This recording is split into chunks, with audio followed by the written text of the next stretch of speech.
Bismillahirrahmanirrahim. Assalamualaikum warahmatullahi wabarakatuh. Alhamdulillah, assalatu wassalamu ala rasulillah. Asyhadu an la ilaha illallah wa asyhadu anna muhammadar rasulullah. Subhanaka la ilma lana illa ma'allamtana innaka antal alimul hakim. La haula wa la quwwata illa billahil aliyyil azim. Segenap pengurus Masjid Darul Aman dan jajaran yang saya muliakan, Bapak Ibu, alim ulama, cerdik pandai, tokoh masyarakat, jemaah suku yang semoga dimuliakan Allah Subhanahu wa taala. Bersyukur kepada Allah dengan ucapan alhamdulillah, pagi ini kita kelihatannya sehat walafiat. Semoga kita tetap istiqomah dalam mensyukuri nikmat sehat itu. Salawat dan salam kepada Nabi Muhammad sallallahu alaihi wasallam.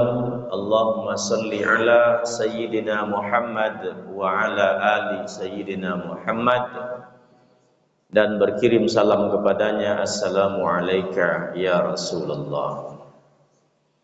Bapak Ibu yang saya muliakan, banyak sekali dalam Al-Qur'an Allah menyebut tentang keberkahan. Ada yang disebutnya negeri yang berkah, ada yang disebutnya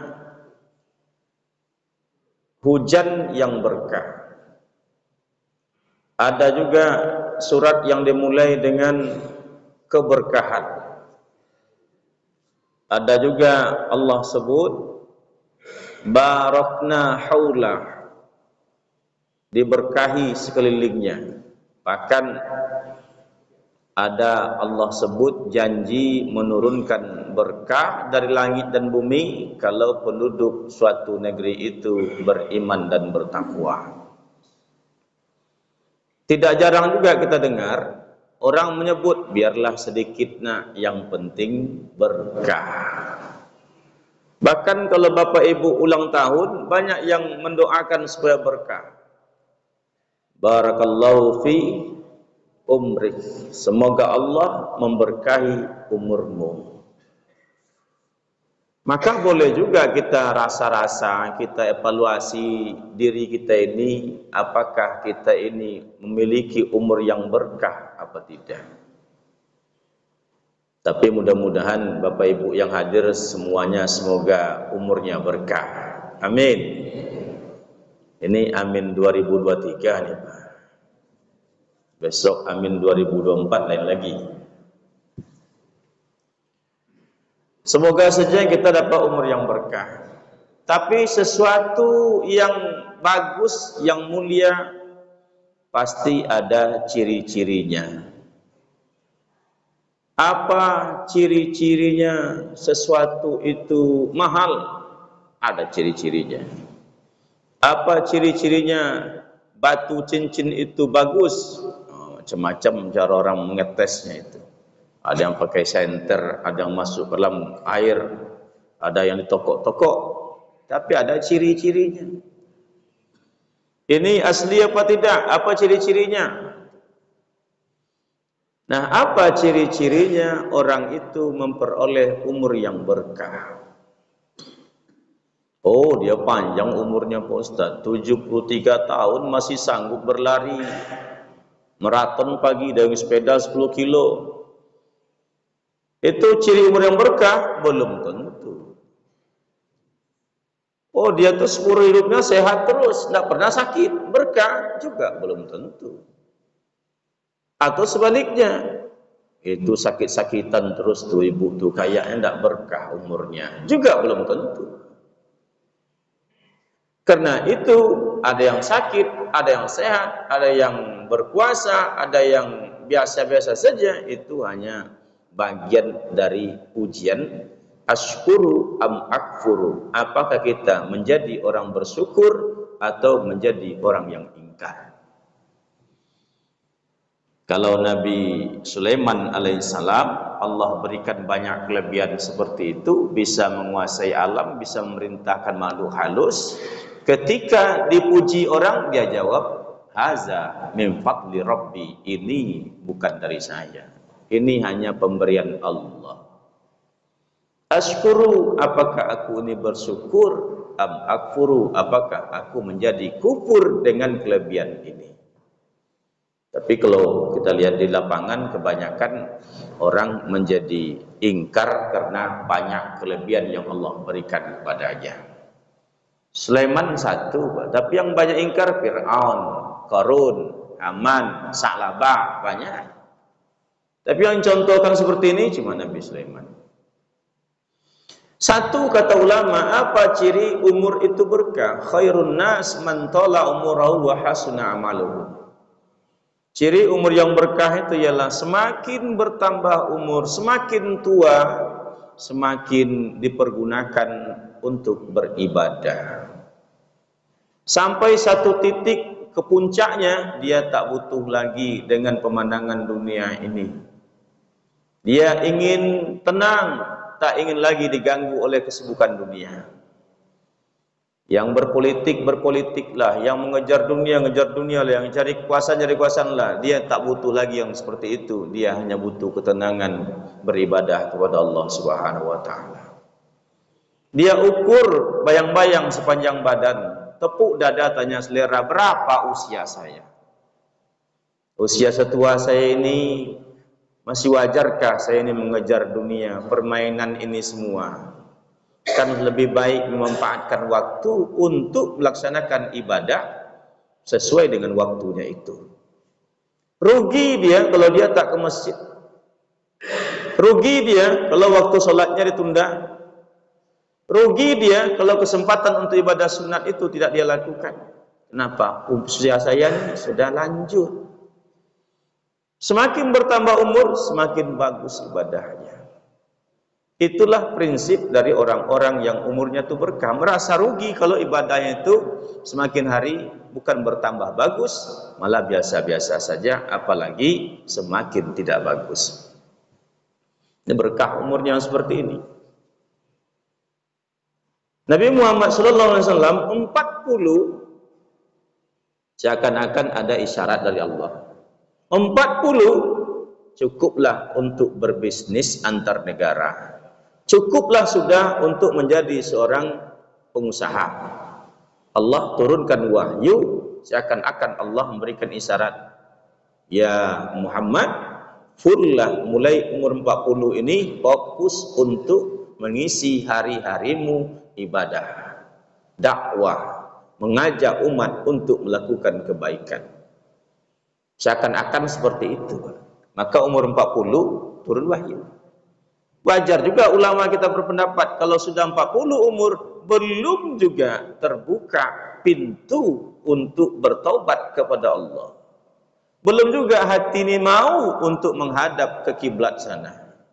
Ini susah lagi untuk mendapatkan hal yang baik itu. Semakin tertutup.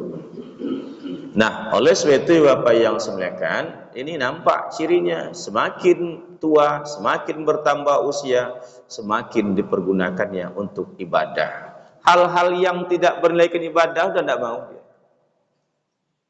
Ayolah Bu, kita buat kegiatan. Apa itu? Menjelang Ramadan kita buat planning jalan-jalan ke Pantai Cerocok. Hendaklah. Saya ada tua gini, tidak usah lagi pergi-pergi itu, lebih baik saya di masjid saja ikut taklim, ikut salat berjemaah setiap waktu. Ini tanda umurnya berkah. Kan ada Pak Bu yang semuanya giliran solat tidak bisa berdiri 5 menit, apalagi 10 menit. Solat pakai kursi, menggegek tangan tongkat takbir Pak pas solat tu Allahu Akbar.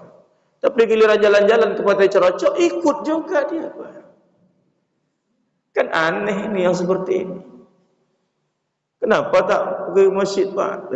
Tak kuat kaki ni, dah payah ke masjid. Tapi dah ajak orang jalan-jalan ke Bengkalis, pergi juga. Makanya Bapak yang sebenarnya ini umur. Kenapa demikian? Tidak ada satupun yang tidak akan kita pertanggungjawabkan di hadapan Allah Subhanahu wa taala. Termasuk umur itu. Yauma tashhadu alsinatahum wa aydiyahum wa arjulahum. Semuanya akan dipertanggungjawabkan di hadapan Allah. Termasuk selesai kita keluar dari bilik TPS pemilihan umum itu, selesai keurusan. Kalau kita umat Islam belum selesai urusan. Kalau mereka mungkin silakan selesai urusan. Kalau kita Bapak yang sebenarnya akan kita pertanggungjawabkan besok ke darah Allah Subhanahu wa taala. Samsul Rijal, ya, kenapa kau pilih si Anu itu? Belum selesai urusannya. Ibu si Anu, kenapa ibu pilih ini? Jelas dia tidak memperhatikan agama Islam ini. Kenapa dipilih juga? Kata ibu tadi, iya Pak, ya Allah, saya dikasih rebana 1 set, kata dia. Maka kami pilih dia. Dipertanggungjawabkan. Maka di mana-mana saya ngomong Bapak yang saya muliakan. Sudah sekian tahun kita ini merasakan bagaimana kita dijauhkan dari agama kita. Ibu-ibu yang jadi profesinya seorang guru, tidak sempat lagi ikut majelis taklim di sore hari, tidak kuat lagi untuk berjemaah di malam hari. Kenapa? Dari pagi jam 7 sampai jam 5 dia masih berada di sekolah. Pulang sore orang majelis taklim, dia sampai di rumah setengah 6, tak bisa lagi. Maka tak heran kalau hari ini banyak guru-guru kita yang makan minum sambil berdiri, bahkan sambil berjalan. Kenapa? Semakin tak paham dia dengan agama. Masuk waktu sholat, dia duduk nyantai saja main handphone di mejanya. Tak ada sedikit pun masa terpanggil untuk melaksanakan ibadah sholat. Kenapa? Memang semakin dijauhkan dari agama. Belum lagi Pak Bu yang saya muliakan, yang hari Jumat, semua anak-anak pergi Jumat, tak ada yang mandi satu pun. Kalau Rasulullah ingatkan betul ini. Uslul Jum'ati wajibun ala kulli muhtalim. Wajib mandi bagi setiap orang Islam yang balik berakal setiap hari Jumat pergi Jumat itu. Tak ada yang mandi, Pak. Kenapa mereka tak mandi? Karena memang tak ada kesempatan untuk itu. Masuk jam 7 pagi, pulang jam 4.15 sore. Gimana dia membersih-bersihkan dirinya? Belum lagi nasib MDA kita Ibu Bapak yang semuliakan. Sudah berapa tahun kita rasakan MDA antara hidup dan mati. Kenapa hidup dan mati? Tidak ada muridnya, Pak. Kenapa tidak ada muridnya? Anak-anak SD sampai sore. Akhirnya apa? MDA tidak jalan. Akhirnya apa? Coba kita survei itu anak-anak yang sekolah SMA, SMP itu. Kamu pandai sholat, belajar di mana, nak? MDA. Kamu pandai ngaji, belajar di mana? MDA. Kamu bisa sholat jenazah, belajar di mana? Waktu MDA, Pak. Tapi MDA itu ya sekarang antara hidup dan mati. Maka Bapak yang semuliakan, dulu kita sekolah masuk jam 7.30, pulang jam 2. Inilah hasilnya. Nampak hasilnya, Pak. Jadi kalau ada pejabat dan caleg-caleg kita ini yang mau memperjuangkan sistem pendidikan ini, bukan ceramah kemana-mana, tugas anggota DPR itu. Nanti anggota DPR dia ceramah, ini ceramah. Bukan itu memberikan ilmu agama kepada masyarakat. Setiap kebijakan yang menghambat pendidikan agama itu yang di stop. Kalau ada yang mau seperti itu, Pak, saya pilih dia. Bila perlu saya bawa dia ke setiap pengajian saya itu. Kalau ada yang mau berjuang seperti itu. Tapi kan sudah berapa tahun kita merasakan hal yang seperti itu. Maka Bapak yang semuliakan, semakin bertambah umur kita ini, semakin bersemangat, semakin bagus ibadah kita. Khairun nas man tala umurahu wa hasuna amaluhu. Ambil keberkahan umur itu. Yang kedua Bapak yang semuliakan, semakin bertambah umur, Ciri umur yang berkah yang kedua, semakin menjauhkan diri dari maksiat kepada Allah Subhanahu wa taala. Maka Allah menyebut dalam Al-Qur'an, innamal hayatad dunya illa laibun wa lahwu. Dunia ini kan cuma sebentar permainan saja, kata Allah. Permainan. Apa makna permainan? Satu, membuat kita lupa janji tadi, tapi karena asiknya kita bermain, tak ingat. Kita telepon, Ustaz, kita janji nih jam sekian. Oh iya, kenapa lupa? Sibuk dengan permainan. Yang kedua, yang namanya permainan itu pasti akan berakhir. Tak ada permainan itu selama-lamanya. Kalau berakhir permainan, apa yang perlu kita ingat? Dari mana kita datang tadi, kemana jalan mau pulangnya. Siap main poli, rupanya tak tahu jalan pulang. Lewat mana saya pulang? Ini kan bahaya nih Pak Bu yang sebenarnya. Memang kita dipanggil oleh Allah, ya ayyatuhan nafsul mutmainnah, irji'i ila rabbiki radiyatan mardiyah. Dipanggil oleh Allah, kembalilah kepada Tuhanmu. Tapi mana jalannya? Mau pulang kepada Allah tuh gimana jalan? Makanya kita lihat Bapak yang saya muliakan, banyak orang ketika saat-saat mau pulang itu tak tahu jalan. Dibimbing la ilaha illallah, tak juga masuk Pak. Kenapa? Karena tidak connect jalannya itu. Dibisikkan ke telinganya lagi, la ilaha illallah. Tidak juga. Kenapa Bapak yang semuliakan? Tidak dikaji-kaji kemana jalan mau pulang itu. Kenapa tidak dikaji-kaji? Sibuk dengan permainan yang membuat lengah, membuat lalai, sehingga sampai saatnya datang perintah dan panggilan untuk pulang, tak tahu jalan pulang. Ini yang bahaya. Maka Bapak yang semuliakan, maksiat itu bukan hanya membuat dosa, tapi maksiat itu menutupi hati dari segala hidayah. Tertutup hati. Sampai tua banyak maksiat, semakin tertutup hati. Akhirnya hilanglah jalan hidayah untuk masuk ke hatinya itu. Kalau ada orang yang memang banyak meninggalkan ibadah ini, tapi masih ada amal soleh yang dilakukan di tempat lain, masih ada pintu hidayah yang terbuka. Masih terbuka jendela untuk masuknya cahaya. Pama solat memang dia jarang, tapi dia suka membantu fakir miskin, masih terbuka pintu untuk mendatangkan hidayah. Tapi tak ada sama sekali, tertutup habis. Dan maksiat itu bukan hanya maaf cakap berzina saja yang maksiat. Nabi menyebut ijtanibus sab'ul mubiqat, kata Rasul. 7 hal dosa ini jangan dekat-dekati, kata Rasul. Tapi hari ini banyak dekati oleh orang. Nabi pesan betul, ijtanibus sab'ul mubiqat, jangan dekat-dekat yang 7 ini. Yang pertama kata Rasul, asyirku billah, mensyirikatkan Allah. Pun tak Pak Ustaz, tak ada nyembah patung, tak ada nyembah berhala. Bukan itu saja yang mensyirikatkan Allah. Banyak hari ini orang ngomong, Pak, kalau tidak ada handphone ni tidak bisa hidup zaman sekarang. Memangnya handphone yang menghidupkan kita. Secara tak sadar dia telah menyamakan handphone dengan Allah Subhanahu wa taala. Secara tak sadar. Oh, tak ada ini ya, zaman sekarang mana bisa hidup tak ada ini. Mempermudah perjalanan dan proses kehidupan kita bolehlah, tapi menghidupkan kita bukan. Kemana ayat Allah mau kita letakkan? Allah yang menghidupkan, Allah yang mematikan. Ini syirik-syirik secara tak sadar dilakukan. Kalau menyembah gunung, menyembah lautan, menyembah patung, tidak lagi.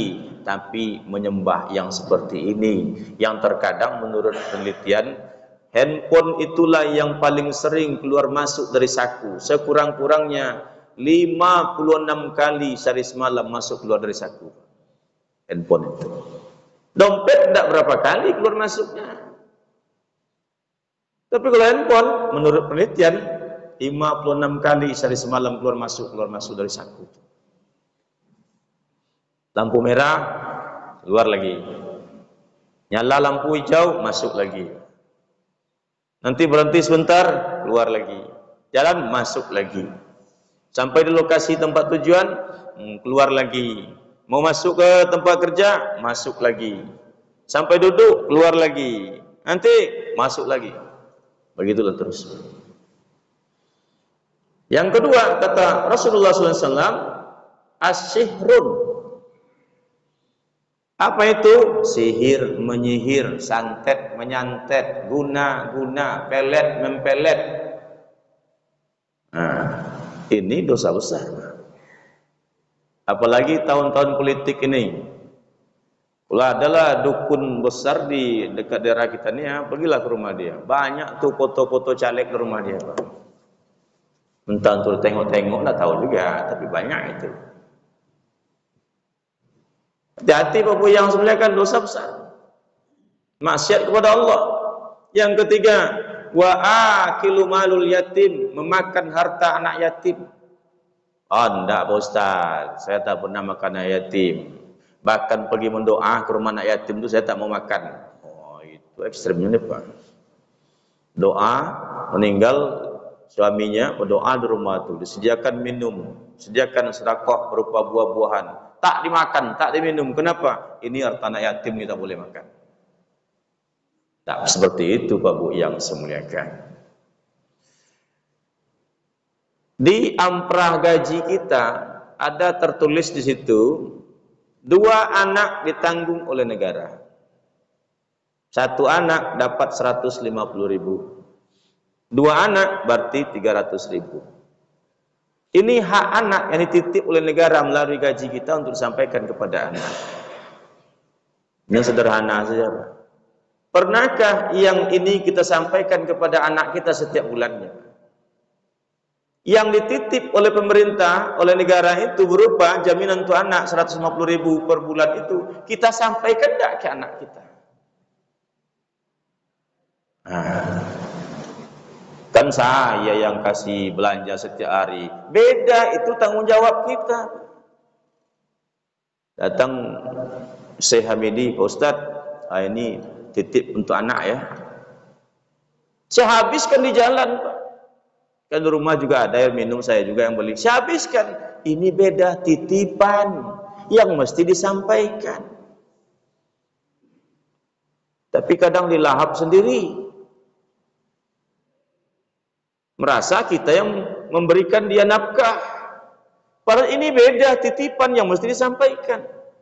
Begitu juga Pak Bu yang semuliakan, Allah titip hak anak yatim dengan penghasilan kita. Setiap bulan ada tidak kita sampaikan ke anak yatim itu? Memang Allah tak sebutkan ini besaran, ini bentuk, enggak. Tapi setiap rezeki kita itu Allah titip, di situ ada hak fakir miskin, ada hak anak yatim. Itu yang lebih menakutkan sesungguhnya. Ada titipan Allah tapi tidak kita sampaikan. Apa yang saya muliakan? Lalu yang keempat yaitu wa akilur riba. Hati-hati memakan harta riba. Hati-hati kita. Walaupun tak tahu persis riba di zaman Rasul apakah sama dengan praktek sekarang, tapi kita mesti berhati-hati menghindari itu, karena itu dosanya sangat besar. Maka dalam sebuah hadis diceritakan, dosa riba itu lebih besar daripada berzina dengan orang tua kandung. Itu besar. Yang kelima, ini masih apa? Qatlun nafsul lati haramallahu illa bil haq. Menghilangkan nyawa orang, membunuh tanpa hak. Yang hak itu maksudnya qisas itu. Itu dosa besar. Itu 27 tahun dia di penjara, bermohon ampun kepada Allah. Selagi orang pihak keluarga yang dibunuh itu belum memaafkan, tak ada ampunan bagi orang itu. Berat. Kenapa dalam Islam itu kisos? Kisos itulah sebuah proses untuk memuaskan hati pihak keluarga. Tapi kalau pihak keluarga memaafkan, dosa kisos kami maafkan, selesai. Dosanya diampuni. Tobatnya diterima. Dan dia selamat untuk bisa melaksanakan kehidupan yang lebih baik. Ini kalau orang itu sudah tobat. Yang selanjutnya Bapak yang semuliakan, wa tawalli yaumaz zahfi. Ini maksiat nih. Lari dari medan perang. Kalau lah umpamanya pemilu 2024 dianggap itu sebagai sebuah ghazwah, sebuah perang politik umpamanya, jangan lari. Jangan golput. Jangan lari, Pak. Kan ada ghazwatul fikri, perang urat saraf, ada perang ekonomi, ada perang politik. Kalau itulah dianggap sebagai jihad kita, jangan lari. Dosa besar, maksiat. Kalau memang itu jalan kita untuk memperjuangkan agama dan pendidikan agama di negeri kita ini, jangan lari, jangan golput. Mesti ikut. Kalau itu jalan kita untuk berjuang, memperjuangkan pendidikan agama kita.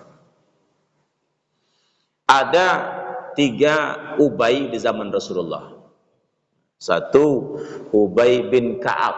Ini orang baik nih. Dialah imam pertama ketika sholat tarawih dilaksanakan di zaman Abu Bakar Siddiq jadi khalifah. Sebelumnya tidak ada sholat tarawih. Zaman Nabi tidak ada sholat tarawih berjemaah. Meninggal Rasulullah, Abu Bakar Siddiq jadi khalifah, atau Umar bin Khattab. Wahai Amirul Mukminin, coba lihat nih sholat kita, sholat sunat Qiyam Ramadan ini, kenapa berserakan seperti ini? Ada yang baru masuk masjid, ada yang sudah keluar. Ada yang baru angkat takbir, ada yang sedang sujud. Ada yang tahiyat, ada yang sedang ruku. Tidak indah, padahal masjid penuh. Maka oleh Umar bin Khattab, gimana kalau kita buat sholat ini berjemaah? Roha, kita laksanakan dengan santai. Bukan sholatnya santai, tapi pelaksanaannya. Kata Abu Bakar Siddiq, ini kan tidak pernah dibuat oleh Nabi. Bid'ah ini. Bid'ah ini, kata Abu Bakar Siddiq. Apa jawab Umar? Kalaupun ini bid'ah, inilah bid'ah yang terbaik yang pernah kita lakukan. Situlah munculnya bid'ah hasanah. Maka dibuatlah sholat tarawih itu berjemaah roha. Rehat-rehat saja. Assalamualaikum warahmatullahi wabarakatuh. Mereka duduk menenangkan diri. Ada yang berselawat, ada yang berzikir, ada yang berdoa, ada yang minum. Antara 2 rakaat itu. Siapa imamnya? Ubay bin Ka'ab. Mana orang baik. Ada pula Ubay juga, tapi setengah baik. Namanya Abdullah bin Ubay. Dia ngaku beriman, tapi mengkhianati Rasulullah SAW. Dialah orangnya buat tawalli yaumaz zahfi, yang lari dari medan perang. Orang berperang, dia lari. Diajaknya pula kelompoknya lari. Waktu perang Uhud itu, kalah umat Islam. Nabi Muhammad terperosok di jurang yang cukup dalam. Rahangnya berdarah, kakinya luka-luka. Dikira oleh orang dia sudah meninggal dunia. Nah, pendek kisah, meninggallah Abdullah bin Ubay ini. Nabi tak ada dendam sedikit pun. Datang Rasulullah ke rumah dia. Mayat sudah dimandikan, sudah dikafani. Tapi waktu itu sholat jenazah lebih banyak dilakukan di rumah. Kalau sekarang kan sholat jenazah dibawa ke masjid. Supaya apa? Supaya banyak orang yang ikut. Yang pertama. Yang kedua, supaya dia tahu masjid. Kan selama hidup tak pernah masuk masjid dia. Nah, inilah masjid itu, kata orang. Kata pihak keluarga, ya Rasul, mohon engkau lah jadi imam. Baik, kata Rasul. Mau Nabi, tak ada dendam sedikit pun. Itulah hebatnya Rasulullah yang mulia ini. Nabi jadi imam. Begitu Nabi mengangkat takbir, datang Umar di belakang, tokoknya pundak Rasulullah.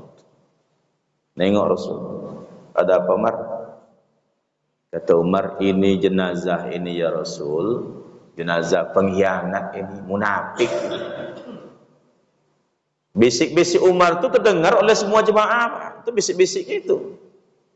Orang tahu semua. Kata Rasulullah, ya sudahlah Umar, sudah terlanjur saya depan ini. Langsung saja Allahu Akbar. Al-Fatihah selesai, Allahu Akbar. Selawat atas Nabi selesai, Allahu Akbar. Mau baca doa untuk mayat, nah situlah Allah menyampaikan pesan melalui Jibril. Jibril datang, ya Rasulullah istaghfir lahum au tastaghfir lahum, in tastaghfir lahum sab'ina marrah wala yaghfirullahu lahum innahum kafaru billahi wa rasuli innallaha la yahdil qaumal fasiqin. Rasulullah, kata Jibril, menyampaikan pesan Allah, jika engkau mohonkan ampunan untuk orang ini. Kayak kita baca tuh, Allahumma ghfir lahu, ya Allah ampunilah dosa dia ini, warhamhu, sayangilah dia ini. Maka kata Allah, jika engkau mohonkan ampunan untuknya, atau tidak engkau mohonkan ampunan untuknya, atau engkau mohonkan ampunan untuknya 70 kali pun, wala yaghfirullahu lahum, Allah tidak akan mengampuni dosanya. Coba bayangkan Bapak Ibu yang semuliakan, lari dari pertempuran. Yang terakhir, yang ketujuh, ini maksiat kepada Allah. Wal muhsanatil ghafilatil mu'minat, menuduh perempuan baik-baik dengan tuduhan tak baik. Dosa besar. Kalau belum tahu lagi persis ceritanya, janganlah ikut-ikut pula. Nuding-nuding. Nah, ini Pak Bu yang semuliakan, hindari, semakin bertambah umur, semakin kita jauhkan diri kita ini dari bermaksiat kepada Allah. Yang ketiga, apa tanda umur itu berkah? Kata ulama, yaitu semangat untuk menuntut ilmu. Nah, ini Pak Bu yang semuliakan. Ada orang yang memang rajin dan full beribadah, tapi kalau ada taklim dia tak mau ikut. Ada orang yang siang malam ibadah tak pernah tinggal, Bapak yang semuliakan, tapi kalau ada kegiatan masyarakat dia tak mau datang. Kalau ibadahnya 5 waktu di masjid, gotong royong nanti tak mau datang. Ada nanti pertemuan-pertemuan kemasyarakatan tak mau tiba. Apakah ini termasuk orang-orang yang bertakwa? Belum sempurna. Kenapa takwa itu secara umum maknanya ialah taat terhadap apa yang Allah perintah dan taat terhadap apa yang Allah larang. Perintah Allah itu bukan hanya solat, zakat, puasa, haji, umrah saja. Perintah Allah juga suruh nuntut ilmu. Perintah Allah juga suruh kita bermasyarakat, tolong menolong. Nih ada orang miskin sebelah rumahnya, tak mau nolong. Kenapa? Tak sepaham dengan dia. Islam tak, sama-sama Islam. Tapi kenapa nak tolong? Beda pahamnya. Tak sempurna Pak Bu, karena perintah Allah bukan hanya solat, zakat, puasa, haji. Tapi perintah Allah itu semua lini kehidupan, termasuk juga membantu fakir miskin, anak yatim, gotong royong, dan sosial kemasyarakatan. Maka Bapak yang semuliakan, semakin bertambah umur, semakin bersemangat untuk menuntut ilmu. Kadang datangnya Pak Ustaz, tapi pas ceramah tak terbuka matanya. Tuh di tempat saya ada tuh Pak. Kalau ada acara-acara walimatus safar umroh, itu kan di rumah orang ceramah itu saya. Mulai ceramah tuh nyandar dekat tiang itu. Kopiah tukik sikit gini tuh. Tak terbuka-buka mata itu.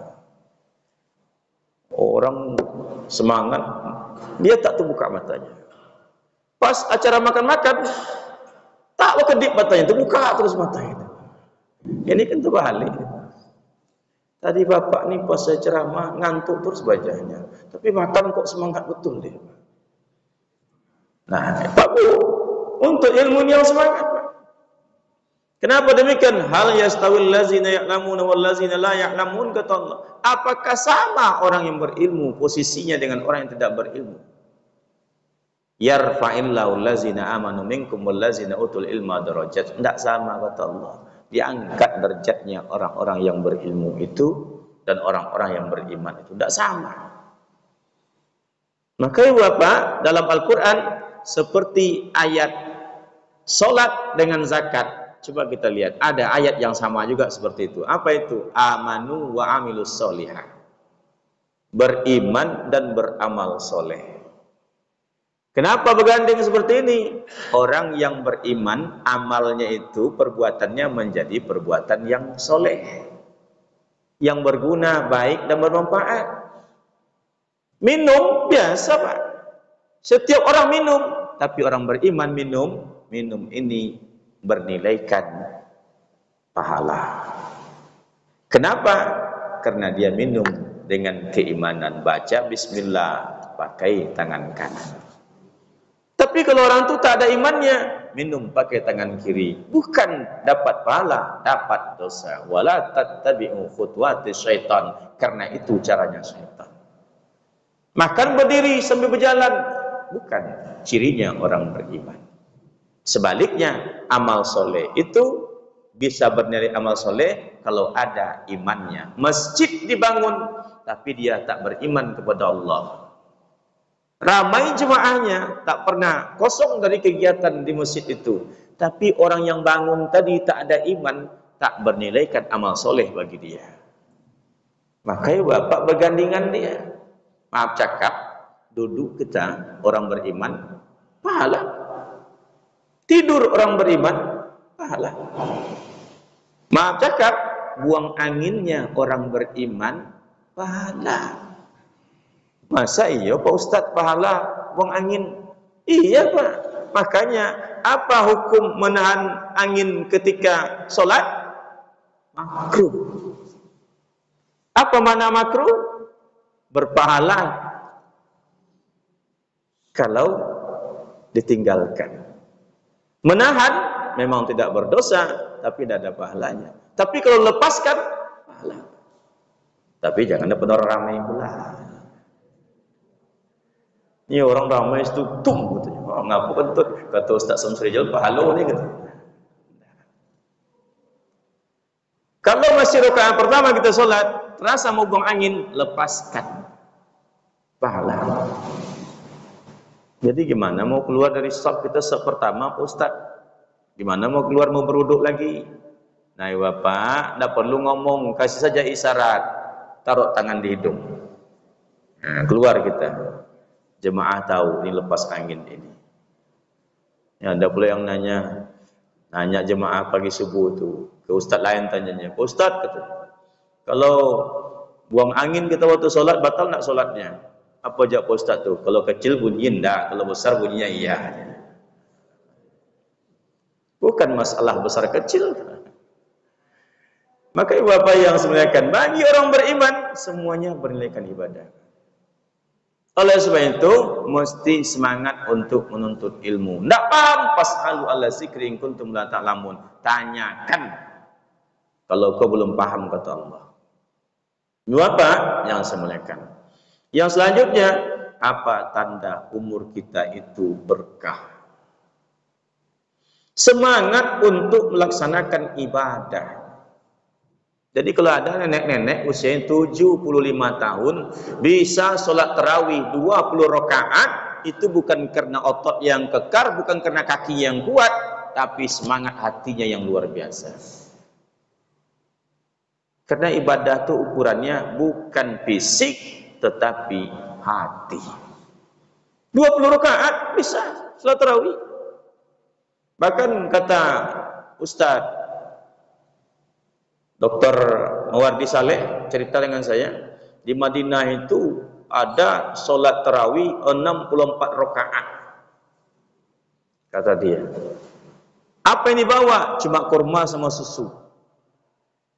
Itu minum, selesai sholat minum, subuh baru selesai sholatnya, sahur, sholat subuh baru pulang ke rumah. Sanggup, sanggup. Bukan tenaga fisik ini yang jadi ukuran. Maka tidak fair juga ibu bapak kalau masuk bulan Ramadan jemaah request ke pengurus, Pak pengurus nanti sholat tarawih tolonglah imamnya agak laju-laju sedikit ya. Tidak fair juga. Karena ini tanda keberkahan umur. Semakin lama sebenarnya semakin bagus.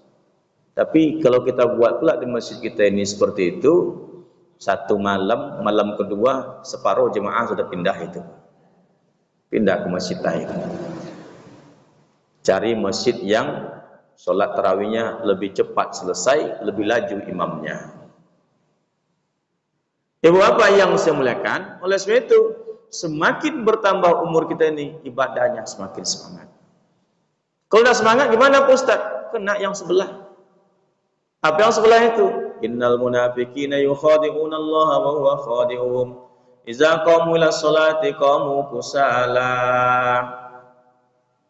Orang-orang munafik itu fisiknya kuat, tenaganya kuat, tapi kalau urusan sholat kusala, malas. Malas apa? Malas bersegera, malas melaksanakannya, malas melaksanakan kegiatan yang berhubungan dengan ibadah. Datang paling lambat, pulang paling cepat. Sholat orang tenang, dia gelisah. Orang khusyuk, dia malah kasak khusyuk. Karena khusyuk itu kan tenang. Itulah keuntungan orang beriman. Qad aflahal mu'minun. Beruntung jadi orang beriman. Allazina hum fi sholatihim khashi'un. Kalau sholat dia khusyuk, itu untungnya orang beriman. Tapi orang tak beriman tidak khusyuk sholatnya. Maka Bapak yang semuliakan, semangat dalam dalam beribadah. Yang selanjutnya apa? Tanda umur itu berkah. Selalu ada waktu untuk bersilaturahmi ataupun bersilaturahim. Kalau ingin panjang umur, bertambah rezeki, kata Rasul, fal yasil rahimahu, perbanyak untuk bersilaturahim. Silaturahim sini bukan hanya sekedar bercerita, menunjukkan nama, tidak, tapi berkomunikasi yang baik. Akhirnya apa? Orang tahu profesi kita. Oh iya, ada proyek nih di masjid ini, mau ngecat, kita ambil catnya di toko Ustaz Samsuri, jalan-jalan kita telepon. Ada rezeki. Panjang umur, iya. Zaman Nabi Ibrahim alaihissalam memang panjang umurnya. Datang seorang laki-laki anak muda menemui Nabi Ibrahim, salam, cium tangan. Lalu dia mohon pamit kepada Nabi Ibrahim, pergi dia. Setelah pergi, Israel datang. Datang malaikat Israel. Assalamualaikum Ibrahim. Waalaikumsalam. Ada apa Il? Nanya dia. Itu laki-laki tadi itu ngapain? Dia minta mohon doa restu nanti malam dia menikah. Besok pagi walimatul urusnya. Kata Israel, sayang ya. Kenapa? Kata Nabi Ibrahim. Umurnya cuma sampai nanti malam saja. Masa iya? Iya, sudah ada perintah oleh Allah, saya cabut nyawa nanti malam. Gelisah Nabi Ibrahim. Untung Nabi Ibrahim tidak punya Android, Pak. Kalau ada Android, cepat segera aku menikah. Tidak ada. Tapi was-was Nabi Ibrahim. Malam tiba, tidak ada juga kabar laki-laki tadi meninggal dunia. Subuh datang, tak ada juga kabar. Zuhur pun masuk, tak ada kabar. Hari berlalu, berganti bulan, bulan berganti tahun, masih panjang umurnya. 60 tahun kemudian, Israel datang menemui Nabi Ibrahim. Langsung Nabi Ibrahim tuding Israel. Angki cuala dan dia kata Nabi Ibrahim. Kenapa kau bilang mau cabut nyawa laki-laki itu? Sampai sekarang masih hidup dia. Kau bilang dulu mau cabut nyawanya malam itu. Apa jawab malaikat Israel? Malam itu saya sudah mau cabut nyawanya. Tapi begitu saya cabut nyawanya, Allah larang saya. Jangan kau cabut nyawa anak ini dulu sebelum datang nanti perintah yang berikutnya. Sampai sekarang katanya belum ada perintah itu. Apa yang dia lakukan? Dua, Pak. Satu, bersedekah di malam itu. Yang kedua, banyak menjalin silaturahim. Memang panjang umurnya. Nah, Bapak yang saya muliakan, ini ciri amal umur kita berkah. Yang keenam, apa tanda umur kita berkah? Selalu istiqomah dan tawakal. Datang laki-laki menemui Rasulullah, "Ya Rasul, tolong ajarkan saya Islam ini sepotong saja Rasul. Setelah itu saya tak bertanya lagi, tinggal ngamalkan." Ini kan lain nih laki-laki seperti ini. Saya mau masuk Islam, saya mau beramal, tapi satu potong saja ayatnya. Nah, itulah laki-laki ini orang-orang tipe keras ini.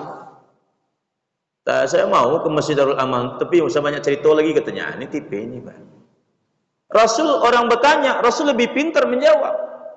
Kata Rasul, "Kul amantu billahi tsumastaqim."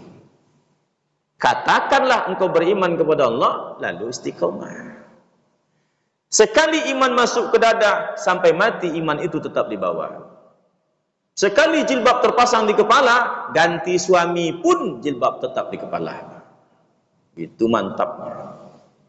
Dapat suami ustaz panjang jilbabnya. Tanya orang, kok pakai jilbab sekarang? Alhamdulillah, saya dapat hidayah. Chaos dengan suaminya, pisah dengan suaminya, lepas lagi jilbab yang panjang, kembali seperti dulu, tidak berpakaian. Kenapa berubah lagi? Inilah saya yang sebenarnya. Indah istiqomah. Sedikit istiqomah lebih baik daripada banyak tapi tidak istiqomah. Baca Quran satu ayat tapi rutin, lebih dicintai oleh Allah dan Rasulnya daripada baca Quran satu juz tapi setahun setelah itu tak pernah baca lagi. Yang ketujuh, Bapak yang semuakan terakhir, apa tanda umur itu berkah? Kata ulama, tanda umur seseorang itu berkah ialah meninggalnya dalam keadaan husnul khatimah. Husnul khatimah itu ibu bapak ada 3. 1, dilihat daripada waktunya. Orang itu meninggal di waktu yang mulia. Kapan itu? Malam Jumat, pagi Jumat, sore Jumat, dan pagi Sabtu. Kenapa? Dalam kitab At-Tazkirah diceritakan bahwa kabar-kabar baik itu diperlihatkan hari Jumat dan hari Sabtu. Amal ibadah itu dilaporkan hari Senin dan hari Kamis. Maka meninggal pada waktu-waktu mulia itu tanda husnul khotimah. Tapi banyak dosa yang masa lalu, Ustaz. Dosa dia yang tahu dan Allah Subhanahu wa taala. Tapi dia berada di waktu yang mulia. Yang kedua, orang itu meninggal di tempat yang mulia. Seorang ustadz dari Yaman bermimpi bertemu dengan Rasulullah 3 malam berturut-turut. Setiap mimpi Rasul pesan dengan dia, pergi engkau ke Mekah, cari kampung kecil dekat Mekah itu, dan cari orang yang bernama Fulan bin Fulan. Ini kisahnya belum lama. Akhirnya 3 malam berturut-turut, ini bukan perintah main-main, kata dia. Dia tinggalkan kampung halamannya, pergi ke Mekah, cari kampung kecil, cari nama Fulan bin Fulan. Pendek kisah, bertemu.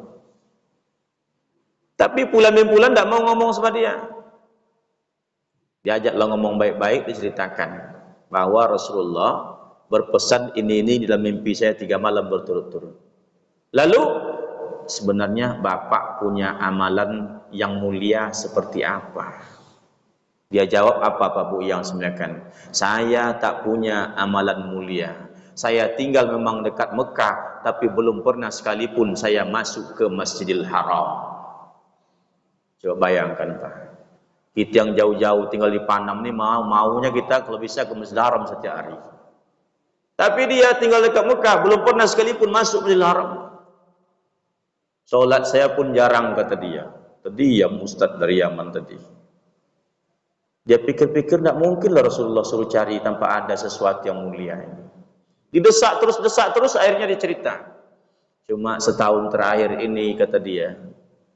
1 tahun terakhir ini, gaji saya bagi 2. Separuh untuk keluarga saya, separuh untuk keluarga anak yatim sebelah rumah itu yang ditinggal mati oleh ayahnya. Itu cuma yang saya buat, tidak ada yang lain. Mungkin inilah kata Pak Ustadz tadi. Yalah kalau begitu Bapak mandi dulu, saya tunggu Bapak berpakaian bagus. Memangnya kenapa? Ikut saya nanti. Mandi dia. Pakai baju yang bagus. Yuk ikut saya, kemana kita ini? Ikut sajalah. Ikut dia Pak. Dibawa ke Masjidil Haram. Karena bapak belum pernah masuk Masjidil Haram, ikut saya ke Masjidil Haram.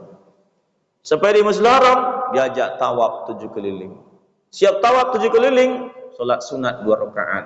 Ketika sujud terakhir solat sunatnya, meninggal dunia. Gimana dosa masa lalunya? Dia yang tahu dan Allah Subhanahu wa taala.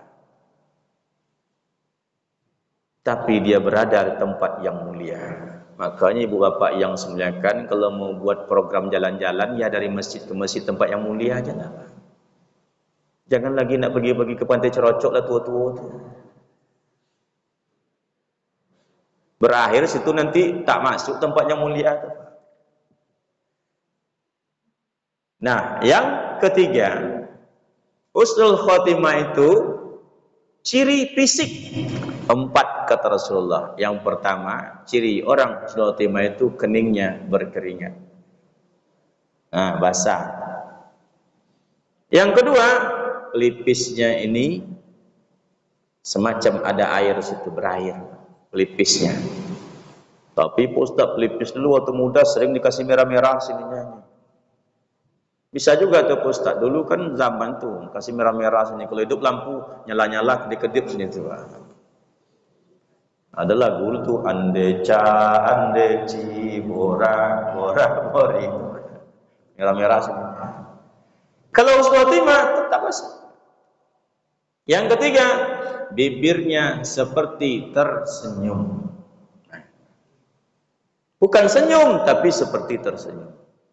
Dan yang keempat, lubang hidungnya agak mekar dari biasa. Ada kembang dari biasa. Wih, bapak nih pas meninggal kembang hidungnya. Itu ciri-ciri orang sombong pada waktu hidup. Enggak. Itu kata Rasulullah, mekar hidungnya tanda husnul khotimah. Oke, bapak yang semuliakan, ada waktu, ada tempat, ada ciri fisik. Semoga kita yang hadir ini Allah berikan kepada kita umur yang berkah. Amin ya rabbal alamin. Ini saja kajian kita pada subuh hari ini. Semoga ada manfaatnya untuk kita semua. Subhanaka Allahumma wa bihamdika asyhadu an la ilaha illa anta astaghfiruka wa atubu ilaik. Walhamdulillahi rabbil alamin. Wassalamualaikum warahmatullahi wabarakatuh.